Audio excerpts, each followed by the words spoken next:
इस दौरान एक और केस आ गया, अंगूर अड्डे का केस, कि हमारे जनरल राहिल शरीफ साहब ने हमारी एक पोस्ट है अंगूर अड्डा, उसको अमेरिका के कहने के ऊपर उस वक्त की अफगान गवर्नमेंट के हवाले कर दिया बमय आबादी के।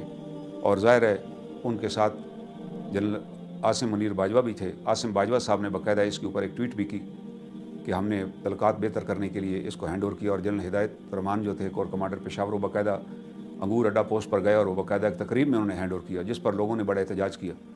और इसके ऊपर उस वक्त के वज़ीर दाखिला चौधरी निसार साहब ने भी अखबार में बयान दिया कि ये नहीं चाहिए था आपको हैंड ओवर करना, ये आपकी ड्यूटी नहीं बनती थी। पार्लियामेंट मौजूद थी, पार्लियामेंट शुड हैव डिसाइडेड। आपके पास, आपने तो इस सरजमीन पाक के एक एक इंच का दिफा करना था, लेकिन आपने दिफा करने की बजाय आपने हैंड ओवर कर दिया।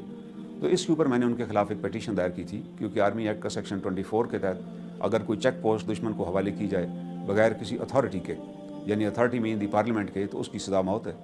तो वो पटिशन हाई कोर्ट में चल रही थी।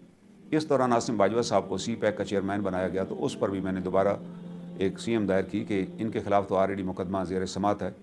तो ये वो चंद अलार्मिंग सिचुएशन बनी जिस पर, और उस दौरान ही बाजवा साहब की एक्सटेंशन का केस सुप्रीम कोर्ट में था, जहाँ हुकूमत ने ये मौक़िफ़ अपनाया कि आर्मी चीफ़ की मुद्दत मुलाजमत के बारे में कोई रूल्स और रेगुलेशन ही नहीं है। ये वफाकी हुकूमत जब भी चाहे उनको घर भेज सकती है, जब खुद वो घर जाना चाहें तो जा सकते हैं। तो उस पर मैंने आर्मी रूल्स की किताब पेश की वहाँ पर सुप्रीम कोर्ट में, जिसमें यह लिखा हुआ था कि आर्मी चीफ़ जो वो 3 साल के लिए आर्मी चीफ़ होते हैं। इस बात को भी उस वक्त के आर्मी चीफ़ कमर जावेद बाजवा साहब ने बुरा मनाया। उन्होंने कहा हमारा एक मौक़िफ़ था, आपने किताब पेश करके नहीं करनी थी, जिस पर सुप्रीम कोर्ट ने आर्डर दिया कि आपकी मुद्दत मुलाजमत आज ख़त्म हो चुकी है, आप पार्लियामेंट से जाकर फिर एक्सटेंशन लें।